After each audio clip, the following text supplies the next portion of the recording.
Good morning, everyone.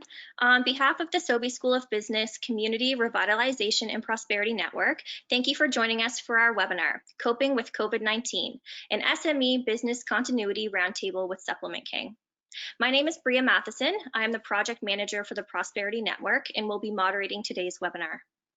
The Sobey School of Business Community Revitalization and Prosperity Network is a project that is exploring how we can come out of the current crisis stronger and more prosperous than before. We are mobilizing the expertise that exists within the Sobey School of Business and encourage the participation of industry groups, business owners, and community leaders. We believe that by bringing together academic and operational expertise, that we find the best solutions to the problems we are currently facing. Since launching in July, we have hosted weekly webinars on various recovery topics, all aiming to help our businesses and communities prosper. Today's webinar is unique. We are joined by Daniel Rogers, Director of Training and Development for Supplement King, and Jonathan Sharpe, Director of Operations.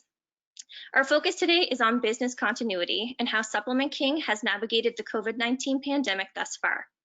Companies around the world are trying to come to terms with the impact that coronavirus is having and has had on their businesses. Although the risks are considerable, the crisis also reveals areas where companies can build resilience and reshape themselves for a post-crisis world. We are excited to discuss how Supplement King is doing just that. So to introduce our panel, Daniel graduated from St. Mary's University in 2012 with his Bachelor of Commerce focusing in marketing.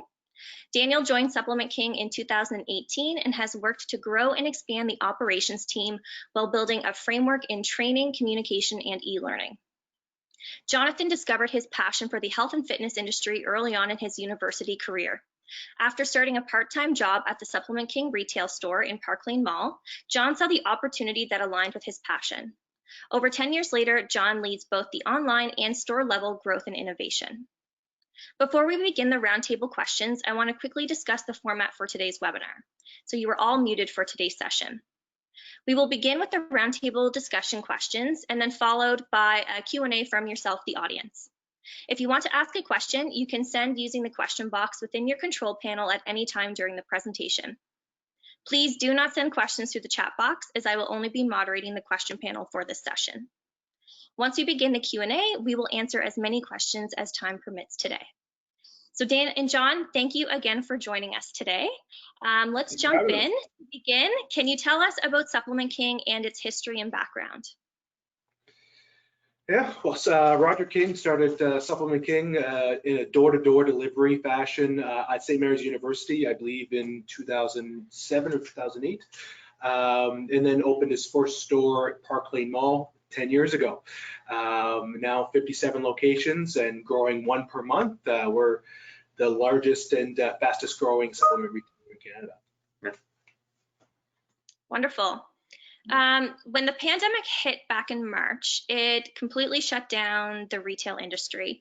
How did Supplement King navigate the early stages of the crisis, and did you have any operational disruptions? Yeah, it was certainly an interesting time for everyone, especially us in retail. One of our biggest disruptions and kind of challenges out of the gate was adapting to working remotely as a team, where we're used to being in person and in small group meetings, scheduled meetings throughout the round of the week, and adapting to make sure our whole team here was comfortable in their home office space, and we had to change our schedules drastically to accommodate these changes. So that was one of the biggest ones out of the gate for us. Another one was, with the government mandates that came in place, we had to monitor things extremely closely. On a day in and day out basis, things changed. And for us, our unique challenge of having licensees, franchisees in every single province, not all provinces moved at the same pace or made the same decisions in the early stages. So we're at the same level of detail in their mandates. Yeah. Interpreting those mandates, applying them the best of your abilities, and make sure that you're keeping both the consumer and your staff health and safe, and remaining open. So yeah, so on that same topic, with our navigation, we certainly ramped up communication. We're not typically in daily or weekly communication with all of our locations. Having 57 stores, that it's quite challenging to be in that communication kind of that consistently. So we poured our resources and time and as I mentioned earlier, changed our schedules so that we could be in contact with our owners on a more daily to weekly basis, so we can help everyone navigate through their province and through the new restrictions that came into place. So, yeah. Perfect. So focusing on your business continuity plan, which areas of your plan did you find were most crucial in your navigation of the pandemic landscape? Well, we started training our ownership group on business continuity back in 2019. It's now a part of our program and become more crucial than ever to know your finances, your expenses, know how to properly forecast revenue, in our industry, retail, cost of goods sold, so you can always know what tomorrow's, what's next month's expenses, and what the revenue is going to be, so you can plan around and plan accordingly. That's probably the most crucial thing that we learned, more important than ever, to know that like the back of your hand. Even if it's not your strong suit, finances, every entrepreneur gets into owning a small business because they have a passion for probably not finances, probably for whatever industry their business is in. Yeah. But knowing and having the skill set of finances is becoming very crucial. Yeah. So we just to build on that one. We've had, as John mentioned, a chance to build it into our business plan of training since probably mid 2019 is when we really started making this a focus. And then, but with that being said, we had so many locations who had already been open with us and operating for so long that it was assumed, that was all in good standing and in good financial health, where when this pandemic hit with business continuity, there's some silver lining there. It allowed us to reconnect with those owners who, maybe didn't see the opportunity that was within their expense profile, tightening things up and just having a bit of a leaner business heading into what would be, 2 to 3 challenging months for them. So it really allowed us to open up those conversations, because they're always not the easiest conversations to have on a regular basis, and allowed us to really work in like a fluid fashion with our owners. So that would be probably one of the first and biggest parts of the business continuity plans. Another one was just vendor relationships. Like every retailer, we rely on our vendors to stock our stores and be great partners with us. And it was very important to us to be proactive with them. There were no blanket emails sent to our vendors regarding attention or help. We wanted to really deal with it on a case-by-case basis, which is what we did, which takes extra time, extra attention to detail. And, we had an opportunity to understand which locations needed support, which really needed support from vendors, because not all of them did.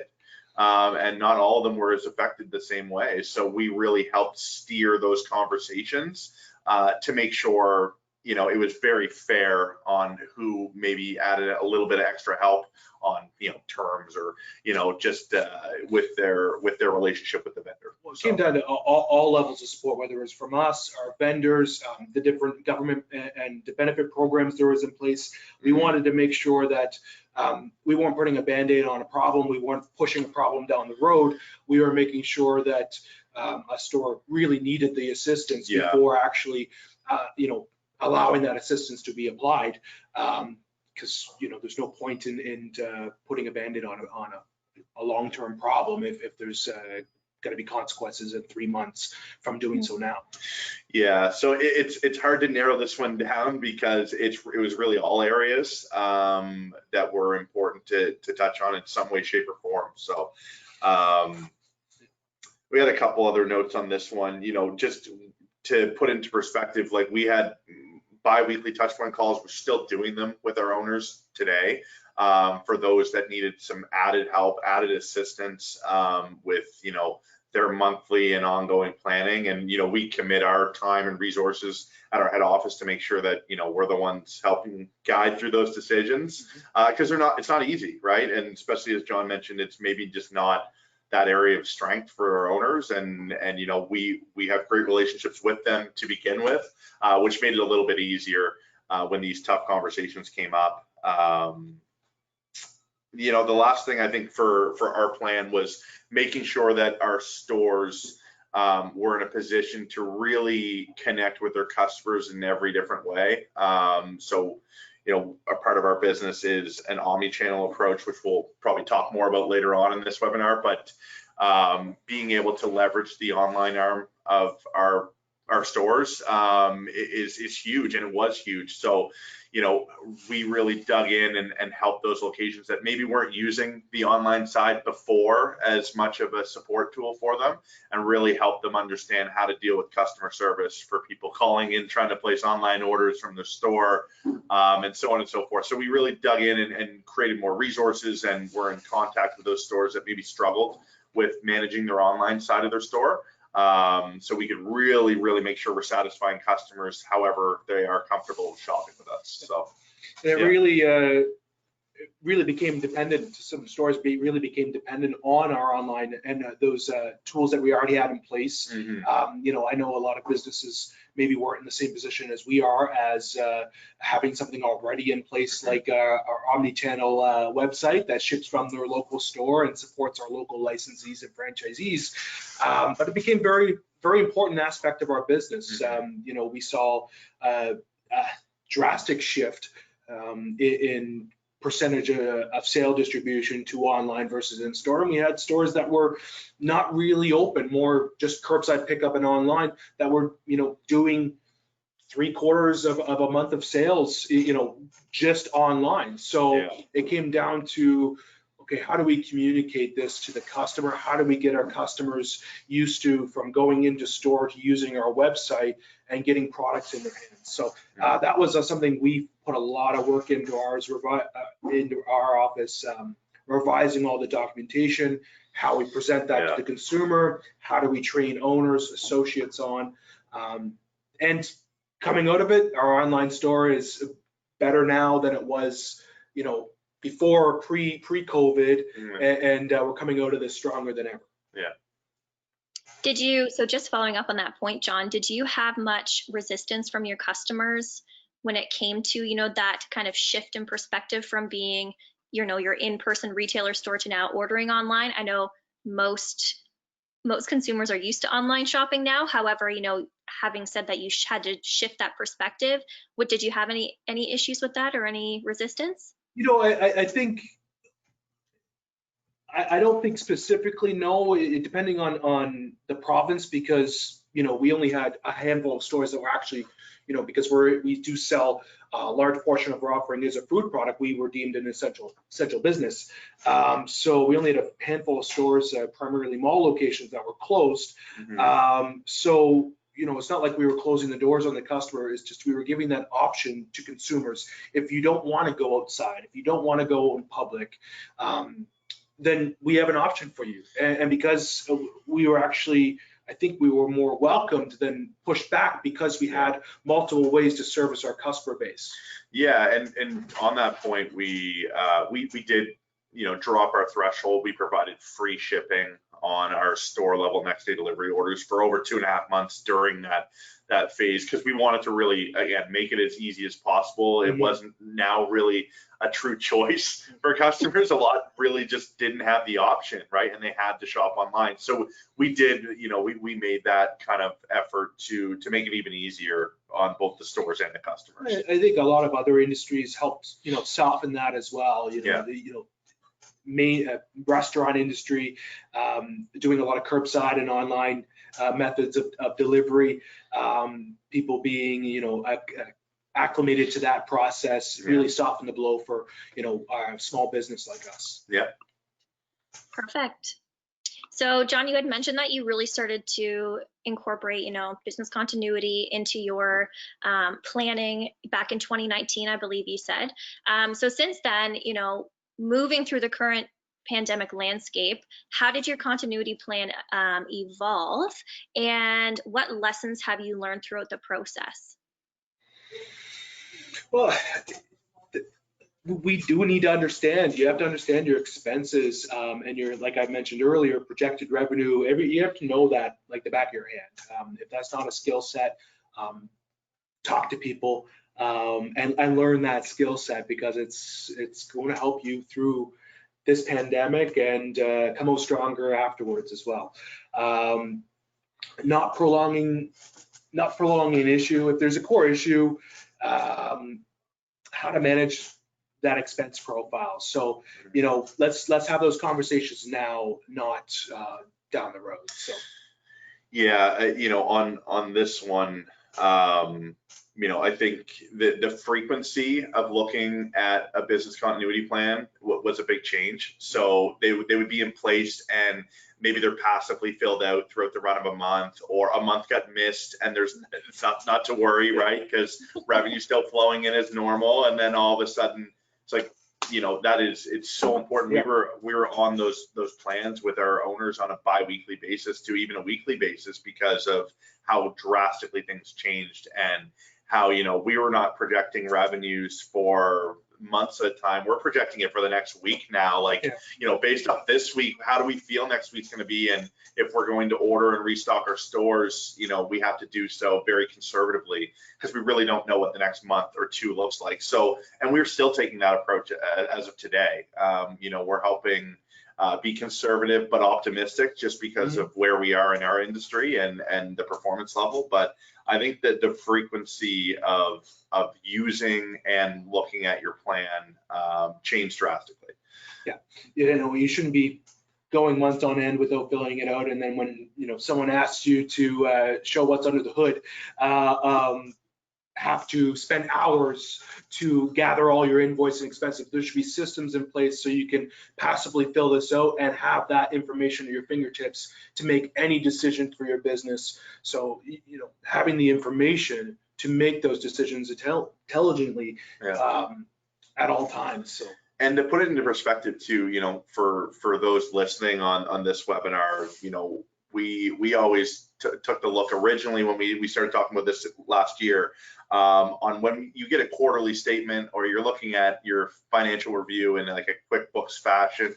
It is really hard to use that information on a daily, weekly basis, even a monthly basis. So we found, okay, we need more real-time information to really, that's where we fix problems, is in the real-time information, not after a financial quarter has been completed and then we get to sit down and review it. It's like, well, we're almost 2 months late at that point to make that important change and see the impact right away. And the details in those statements, just the broad summary lines, of a certain type of expense or certain type of revenue, how to apply that information. So we came up with a way to record expense and project revenue, and just keep an eye on it on a daily and weekly, monthly basis, and have that information so it's more functionable, so we can actually do something with that and make decisions based off that. Yep. So so essentially you're keeping it more top of mind. Obviously you have to right now, given the landscape. However, moving forward, with your future franchisees and even your current franchisees, are you going to basically drive this lesson of, stay top of mind with all of these numbers, be able to access them on a daily basis rather than pushing it out and then being reactive down the road? Yeah, we do it with them now. So we actually have it planned. And so, if a new store is opening after their first month with us, we're doing that physical review with them, and we're showing them the importance and bringing it full circle into their business, which really, we feel that's a huge part of teaching and helping people learn, is showing that kind of full circle. Like, this is what it's going to impact. These are all the kind of steps along the way that are going to be impacted based on the decisions that you make. And if you're not paying attention closely on a monthly basis, then things can get away from you, and very quickly all your hard work on driving revenue can go out the door from poor spending or poor expense management. So, you know, when people really see that picture painted for them, it's hard to argue with it. Yeah, So, it is, yeah. and that's what we do now. And I can, you know, I can say a year ago, that's not something we were doing. We weren't, you know, we were providing the tool, but we weren't doing the hands-on training because it takes time, right? It takes time and resource allocation on our part. And, you know, we built our team so that we have a ton of great people that really can step in and handle that and teach and train on it now. So That's wonderful. yeah. Moving on to our next question. How did you manage your stakeholder communications throughout the pandemic? Well, communications to our ownership group and associate group, you know, were definitely more regularly. The frequency was increased. We had our internal training platforms so we could communicate to frontline associates. So depending on the customer facing message or if it's an owner message, we can communicate that more regularly. And how we communicated to our end consumer, we wanted to make sure we controlled the message. This is you know, can be a very negative time, you know, with these unprecedented times. Communicating that message positively. There's a way to spin as a business every message in a positive manner. Like, for an example, instead of you know, saying we're not accepting cash right now due to the pandemic, well, take a spin on it and say we encourage you to use tap or debit or credit. There's a way to communicate that message to the end consumer so it's not negative. So that's something we really wanted to do, is control that message, make sure that we're consistent both provincially and nationally with that message. And even though the circumstances or the health mandates change, the direction we went with our message didn't. Yeah, and you know, as most, you know, business owners realize and still realize going through this, you know, the guidance that was provided from the provincial and federal level was a little bit murky. You know, we as retailers, you know, we kind of had to learn from one another. So, you know, we were actively looking towards other retailers in different industries, and you know, but still in retail, to see what they were doing, the big players, the Canadian Tires, you know, the Walmarts of the world, and seeing what are they doing to make sure, like, what's their communication style like, what's their message, and you know, what are they doing to make sure that their environment is safe and they're communicating that properly. So we always are big believers in, you know, there's other big companies doing great things and we need to watch and bring those in-house and do them our way. And we did a lot of that throughout those 2 to 3 months there. Yeah.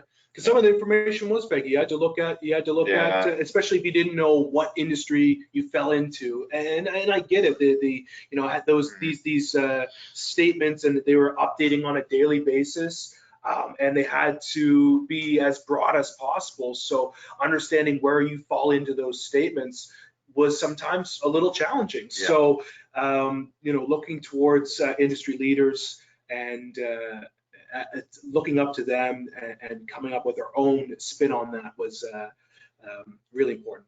Mm-hmm. Yeah, just the only other thing I'd add there, Breagh, is John alluded to internal communication. You know, we like any business operate heavily through emails, right? Like group email, communicating things. We know that people learn different and they absorb communication differently. So we invested way before, about 2 years ago, into an internal application that allows us to communicate directly to people in our company, not just owners, but frontline associates. And it's all mobile, and there's an app for it. So we saw the value well ahead, and we were very fortunate to have that in place and make that investment 2 years ago, to now have the ability to communicate, so that, you know, if an owner maybe is tied up, you know, we have owners that own multiple businesses, right? So we need to get that message to the front line right away of that person who's opening the store the next day. It's coming through that communication platform, and that's a big tool for us that we've been using and leveraging. So that's great. So now that, you know, all of us, I suppose, are here in Nova Scotia, and, you know, retail has started to reopen, is Supplement King operating, you know, business as usual, or did you learn or make changes that are going to continue forward within the organization that maybe you didn't do during your business as usual prior to the pandemic? I wouldn't say business as usual. It's certainly changed. Yeah, it's certainly changed, and it depends on the province, the impact on retail. Nova Scotia, I believe we're, business as usual as far as, the number of customers entering into our business, whether physically or digitally. I think one of the things that we were doing already, but there's definitely a more emphasis on, is just how to reach your customers in different ways. We do via social media, Facebook, Instagram, various means of social media, email software, using our e-commerce platform. There's definitely a bigger focus on that. I think that's something all business owners coming out of this pandemic can apply, is all those creative solutions and innovations you came up with throughout this pandemic to reach your customer and do business with your customer. Keeping those after the pandemic and keeping focus on those is only going to get you to come out of this stronger than ever. And I think that really is a key take home after this post-pandemic for us, is those measures to reach our customers are making us coming out of this, stronger than ever. Yeah, I would also say that, the mix, so the mix of order type, as John mentioned, it's something that when we've invested, and as we've invested over the last couple of years in our website, that's what we always saw it to be the norm. We were hoping to be the norm anyways, because we know there's certain customers that just simply don't want to shop in store. That's how things are these days. And now this really kind of shone the light on that platform and in our group, our owners' kind of dependency on that throughout this time. So it kind of, for us, now has that full emphasis on all different arms of the business and how to connect with the customer. So for us, that actually kind of improved and got us to the point where we wanted to be as a company, because it comes down to understanding how to provide customer service with the customers that is calling in and wanting to place an online order and not wanting to come to the store. If you're not dealing with that daily, then it's kind of challenging and normally not dealt with properly. So we've very much improved as a company and as a group in that area, and we're seeing that positive impact on the web sales. Mm-hmm. So I think something that continue moving forward, that we'll use continue moving forward, is just the business continuity plan, knowing your expenses, and just being tighter on that and encouraging and training our ownership group on keeping track on that stuff on a daily basis. You shouldn't go 2 weeks without recording these things, or 6 weeks and not know, and not have things filled out so you can actually apply that information to a decision. Yeah. Right? Having that at all times is something that we definitely, coming out of this, we're going to be doing. Mm-hmm. What else? Is there any other lessons or any other, areas of your continuity plan that you are going to be, utilizing towards future disruptions potentially? The pandemic, it's really easy to focus on that right now. However, there's always going to be some form of disruption or risk within your business. So is there anything else that you're going to be, implementing or changing in your continuity plan? Yeah, well, we've actually built it in. So, if we have owners looking to become multi-store operators now, they have to show us that they have a good understanding on a daily, weekly basis of not only their business continuity plan, but a lot of other aspects that we know make a successful multi-store or multi-unit owner and operator. So that's a big one. I know that's probably the biggest one for us. We have a nice list of credentials that we'll sit down with the existing owner and say, okay, you're looking to grow, you're looking to better your business. Here are the things that we know makes our kind of A+ owner and A+ operator. So we're going to go through them with them one by one and understand their areas of opportunity and kind of coach them through and provide, we're very proactive, and I can confidently say that now. We're very proactive with how we reach out and we train and lend hand to owners now. And we have a lot more resources on our end to really help that. So. And new owners that are joining our team, not just owners that are growing internally, but new owners that are joining our team. We're more prepared now to train them and give them all the tools they need to run a successful store that can make it through the pandemic or these disruptions. Yeah. And be proactive instead of reactive. Yeah, so for anyone who's listening in retail, a huge emphasis that we put on now is managing and overseeing the cost of goods on hand and what's moving in and out of the store. And those locations, what we found when we look back, we like to look back on this scenario that we're still in for sure, but we look back on, okay, which stores really thrived and really weren't overly impacted. They actually thrived through this, and it's the ones that were set up for success already going into this, who are just a well-oiled machine, and they manage their cash flow very well. They manage their inventory levels extremely well. So if they had to go through a down month or two, well, they had the stock on the shelf to handle that because they managed it so well ahead of time. And communicating to the consumer about our values, our online platform. Yeah. They were doing all those things already. So when there was a disruption and when customers needed to change how they were buying, they persevered. Yeah. Yeah. And then obviously those areas that had the most opportunity in those spaces are the ones we were connecting with and kind of ramping up that training now. So we're trying to be, again, more proactive, and we know the locations that have learned so much through this and have really bettered their business through it, because there's kind of nowhere to hide, right?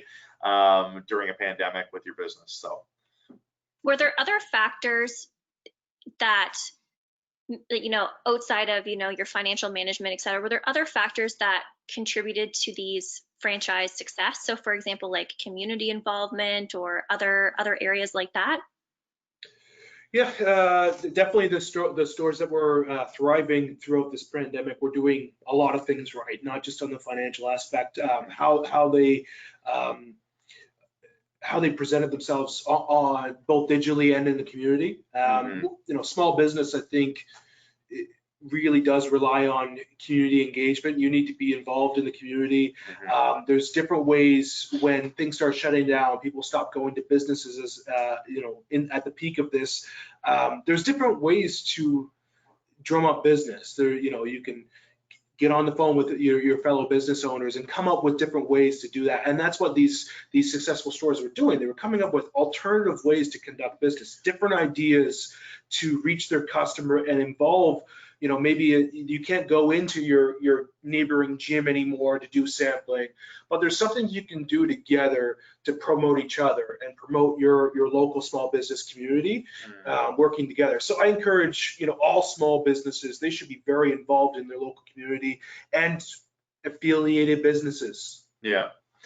Yeah. And just to speak more on that, I mean, that's something that, again, in our training and onboarding, it's a designated section of what we talk about, we train on, because of, again, we learn from the success of our stores, and the ones, as John mentioned, that are entwined with their community do the best. And it's important because when it came time for this pandemic, when it hit, those locations, and we have a lot of them, I think, the majority, if not all of our locations, are entwined in their community in some way, shape, or form. And they do a great job at that. So they were able to go to, okay, who is that, in our industry, it's who is that online coach and personal trainer who's now gone digital, and how do we partner with them? How do we help their business? Because whenever we help someone else's business, we automatically receive or kind of see the benefits directly correlated with our business, because that's the approach we take. We always encourage our owners to go give, like how can we give, how can we get involved, because just our brand name and what we're doing, those people are going to come shop with you after you do that good deed or do that great partnership or donation. So that was a big one, and it continues to be one. I mean, community involvement is and our gyms, I mean, we're just like any, sports nutrition retailer, we rely on the clientele. That's our main clientele. So with gyms at reduced capacity still, going through their own hardships, it's important that we're involved with, the small studios and those businesses that are, really hanging in there. And we're still doing online promotions and encouraging stores to do online partnerships and really help, at the end of the day, reach the customer in a different way, while partnering with a business to do so. So great points. So to before we jump into our Q&A with the audience, I just have one final question for you both. On this webinar, we're focusing towards, with the Prosperity Network and, this webinar as a whole, we're focusing towards, building up our communities and revitalizing our entrepreneurs and our business professionals. So for those entrepreneurs who are watching this webinar, if you were to give them your top 3 items or areas to include or consider for their business continuity plan, what would they be?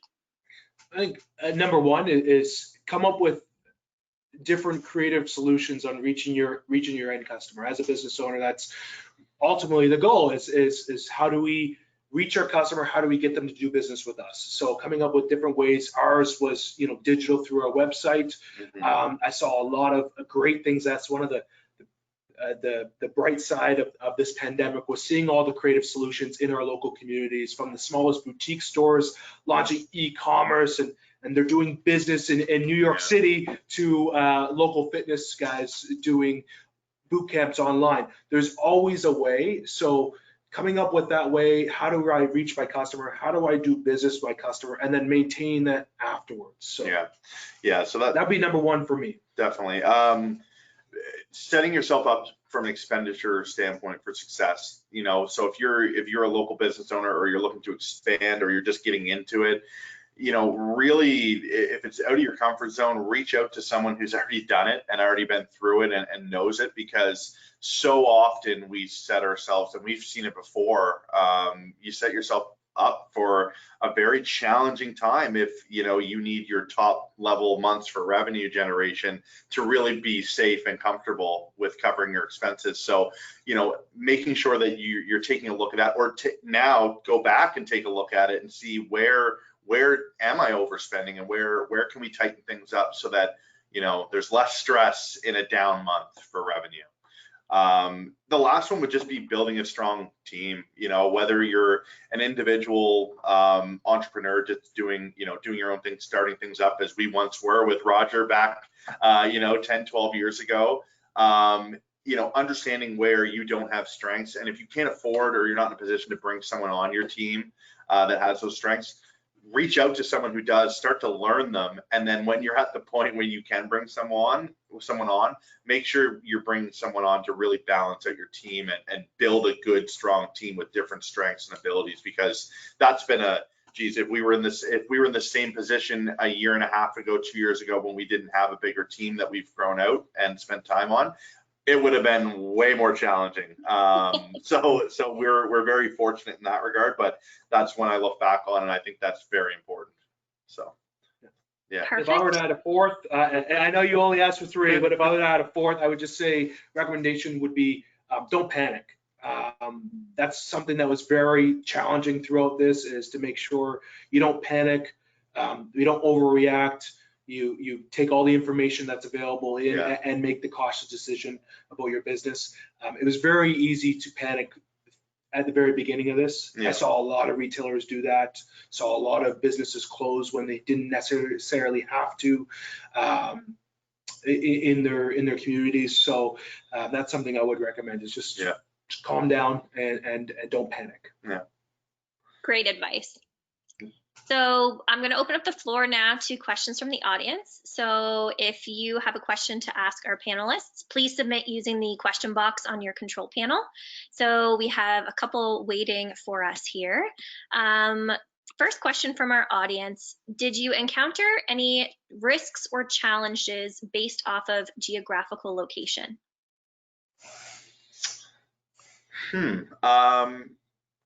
Yeah, I think, I can speak to, we are in some very rural areas or trading hub areas across the country, where, our locations do extremely well there. The online service is a bit of a different ballgame there. And we actually had some of the online service routes be only designated for like essential emergency services. So we weren't able to ship products in certain areas. So they had to get creative, and we made sure that those locations, if they were delivering themselves, that they were safe and they were insured doing so. But that was a very interesting one to deal with. It's like, oh, you won't even pick up packages from us anymore because they're not allowed to. They were mandated by their provincial government to only deal with health supplies. So that was one for sure. Yeah, and we had service interruptions, from our national carrier, and I think everybody did, with the increase in online business. Everybody's seen that, but customers were very understanding of that. It's become a little bit, the threshold for the tolerance for delays was a little bit higher during the peak of this pandemic, because people are used to waiting three weeks sometimes for orders, and ours being an extra day instead of 1 day being 2 days or 3 days wasn't the end of the world. But we did see that, and that was more of a regional thing, area by area, depending on. That changed daily. We got a daily email. Here's your areas where you're going to have delays. Yeah. So that would be something that would be regionally focused. Yeah, those are probably the two big ones. Definitely. Perfect. Keeping on that theme of, regional areas, there's two questions here. I'm going to combine them into one. So how does your marketing and store inventories change based on a rural to a city setting? We really, regardless of if it's rural or city, we treat every location individually, and even our owners. I think our owners would say the same thing. We have owners that own in 3 different provinces for stores, and it's more about monitoring their sell-through. That's kind of getting a little bit technical into what we do and what we teach, but with our systems and in any retail systems, you're monitoring your sell-through of items and using that to help forecast inventory levels, which is pretty transferable, I think, to any 100%. industry. Just, we have a national presence, local personality. That's the approach we want to take. What we offer as a business doesn't change too much from province to province, area to area, and we found based off of, there wasn't much difference in each market. As shocking as that is to a lot of people, they would expect huge variances. We're in the specialty sector where our guidance, our expertise plays a role. So our industry is a little bit less impacted to regional demand. Versus, food, drug, mass, food, health food, pharmacies, things like those are the industries where people are walking in, not having a conversation, just picking something up the shelf. That's where you're going to see a bigger variance from market to market. Perfect. All right, moving on to another question here. We have so many to cover. They're thanking you for the discussion points. Just wondering if there's been a shift in consumer preference on purchases due to the pandemic, for example, more immune boosters. And if so, has Supplement King changed their marketing strategy due to this? And how has this shift affected their supply chain? I mean, in terms of not too big of an impact at all from a supply chain standpoint, just because of how our system and business is set up through our vendor relationships. So, we were in more regular contact with our vendors, making sure, but we normally always are with stock levels. So we're very proactive in that nature. Certainly increase in certain category sales, greens product, everything immune support related, vitamin C, some of those individual vitamins and mineral sales, we certainly saw an increase in, but everything that we sell in our stores is to help improve and better people's health and fitness goals. So there's arguably an argument for every single product being beneficial for you. So it didn't change too drastically, but we certainly educated tried to educate our customers a little bit more on those products and what they did, without really trying to take advantage of the situation. We wanted to make sure we play that fine line of making sure we don't try to take advantage of a pandemic and people's purchasing habits. And that's just not who we are as a company. Our sales distribution, there's some changes and some increases in certain particular immune-related categories, but as Dan mentioned, overall, it didn't change drastically enough where we needed to pivot everything we're doing as far as an outward communication to where consumers go. We did see that across various industries that people, did shift what they were promoting, what stuff they were putting on sale, even retail prices. We maintained a consistent approach throughout this because we weren't going to change who we are and what we're offering throughout this. Perfect. Moving on to our next question. A lot of small and medium enterprises rely on bank financing to finance their operations. What kind of roles do you think banks and lenders can play in the business continuity plan? Do you think banks or lenders can help? And if so, what ways can they help businesses navigate uncertain times like the current pandemic? From a bank standpoint, this is more the government loan, I think, so that's a little bit of a combination of both. But the government programs that were offered during that time, the small business loan specifically, right? So there's a $40,000 small business loan that you could apply for, which we encourage all of our stores to apply for it if they qualified. And then, $30,000 of that has to be paid back within the first 24 months. So you get relief on the other $10,000. That was a great program in place. I know that's not particularly from a bank, but that is a type of program that banks could learn from and maybe could be a part of if hopefully, hopefully we don't go through this again, but if it were to ever occur, having some sort of program like that's accessible, because there's certain locations that and certain companies, depending on their financial state, that they just wouldn't qualify, right? And this was really that big support line where we stepped in for all of the stores that did receive that. We worked with them on how to allocate that within their business, because if they were in a position where they truly needed that support, again, those were stores that maybe had a lot of opportunity within their business and how to manage it and run it. So we helped them with that. We helped them make those decisions on how to spend and where to use it. So, based on financial institutions, I think it's a tough question. I really think it comes down to our government getting involved in that, because banks ultimately still need to make money. Forgiving loans and things like that, and they have a business to run as well. So I think it comes down to government getting involved and putting in different programs, collaborating with our banks to offer the programs to boost our economy, get small businesses going. And I think for the most part, everybody's doing the best they can. These are unprecedented times, and I think we're doing the best we can.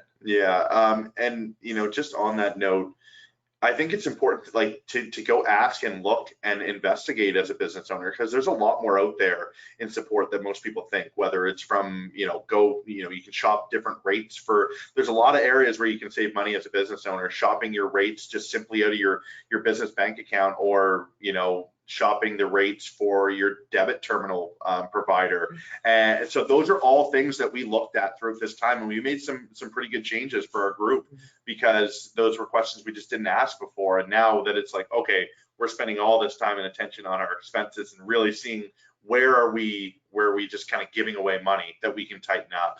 And a lot of our owners even went and looked at consolidation methods for debt that they didn't know were available to them, and it actually had nothing to do with the pandemic. It was just an already existing program that they didn't ask questions about. So I would encourage everyone to go to your bank and talk to your business advisor, because there's a lot of programs that are already existing that could probably help. Yeah, and for anyone watching, any of our attendees who are watching who are interested in learning more, we have done webinars for the Prosperity Network that are now posted on the website. We've done a couple on bankruptcy, and we've done a couple on retirement, etc. So so I would encourage anyone to go check out those webinars if you have questions about those moving forward. All right. Audio connections and lost, attempting to reconnect now. Did we lose internet connection? You guys all right there?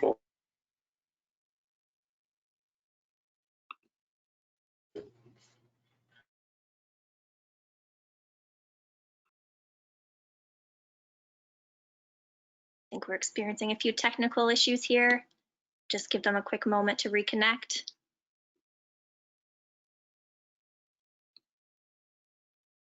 I think we're good.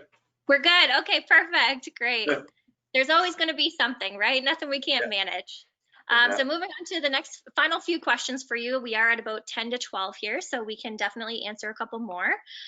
What are some of the common mistakes, in your opinion, that small business owners make when faced with difficult times like COVID-19 that can explain very high rates of failure amongst these small firms? Ooh. John mentioned the panic side, right? Like it is so easy to panic when the only messages that you're seeing on social media, on the news, are all negative. You know, we've learned in the past, and you know, through other mentors and people that we work with, that those are the times to really kind of dial in and find the opportunity. You always hear stories after the fact of people who have found the opportunity in those challenging times.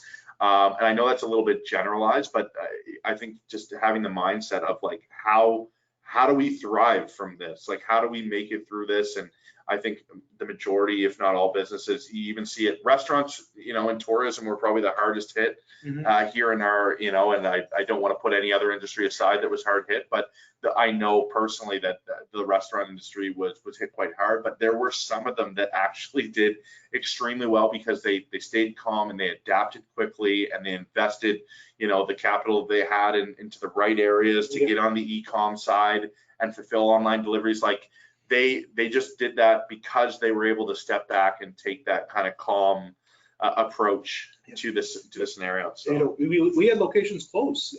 We had locations closed because of panic.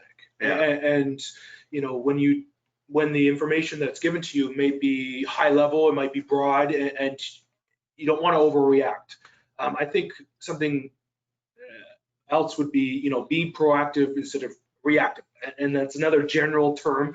But you know, you should be planning how different creative ways to always be doing this new business with new customers, and different ways to be getting reaching those customers at all times. So that way, when you're faced with something like this, you have those things in place. And looking towards your industry leaders, you know, if you just sit back and dwell on, okay, no one's allowed in my store because so and so said so, well, that's not the right mentality to have. You know, you got to get out there, come up with different ways, look towards your industry leaders, look towards the other businesses that seem to be thriving throughout this, and say, okay, what are they doing that I'm not?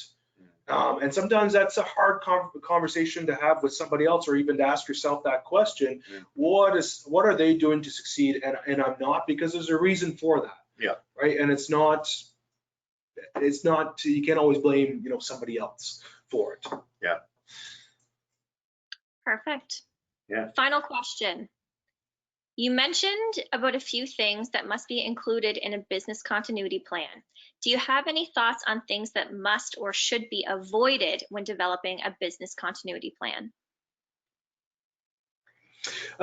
Over projecting revenue would definitely be number one. I know going into a new business sometimes is very hard to project, but once you are into a business for a year or even a couple months, I think you can confidently project lower at the lowest possible revenue, so that way all your expenses are in line for the worst possible situation that you're faced with. All that extra revenue should be just that cherry on top, that your business succeeding, but you should be set up for success at the lowest point, you know, the lowest month possible.